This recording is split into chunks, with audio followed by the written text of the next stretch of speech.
ఛత్తీస్గఢ్ ముఖ్యమంత్రిగా గిరిజన నేత విష్ణుదేవ్ సాయ్ ప్రమాణ స్వీకారం చేశారు. బుధవారం రాయ్పూర్లో జరిగిన ప్రమాణ స్వీకార కార్యక్రమానికి ప్రధాని మోదీ, కేంద్ర హోంమంత్రి అమిత్ షా హాజరయ్యారు. వీరితో పాటు BJP chief JP Nadda, UP ముఖ్యమంత్రి యోగి ఆదిత్యనాథ్, అస్సాం ముఖ్యమంత్రి హిమంత బిశ్వ శర్మ, ఛత్తీస్గఢ్ మాజీ ముఖ్యమంత్రి భూపేష్ బఘేల్ తదితరులు ఈ కార్యక్రమానికి హాజరయ్యారు. కాగా ఛత్తీస్గఢ్ ఉప ముఖ్యమంత్రులుగా బీజేపీ నేతలు అరుణ్ సావో, విజయ్ శర్మ కూడా ప్రమాణ స్వీకారం చేశారు. संविधान के प्रति सच्ची श्रद्धा और निष्ठा रखूंगा। मैं भारत की प्रभुता और अखंडता अक्षुण्ण रखूंगा।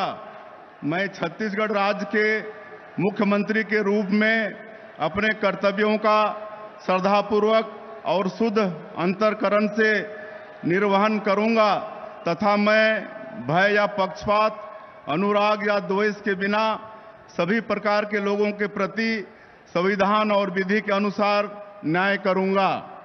मैं विष्णुदेव साय ईश्वर की शपथ लेता हूं कि जो विषय छत्तीसगढ़ राज्य के मुख्यमंत्री के रूप में मेरे विचार के लिए लाया जाएगा। ఈ వీడియో మీకు నచ్చినట్లయితే లైక్ చేయండి, 10 మందికి షేర్ చేయండి. అలాగే కామెంట్ల రూపంలో మీ అభిప్రాయాలను మాతో పంచుకోండి. Nationalist hub group of channels ను సబ్స్క్రైబ్ చేసుకుని తెలుగునాట జాతీయవాద జర్నలిజాన్ని ప్రోత్సహించండి. ఈ వీడియో కింద ఉన్న బెల్ ఐకాన్ పై క్లిక్ చేయడం మర్చిపోవద్దు.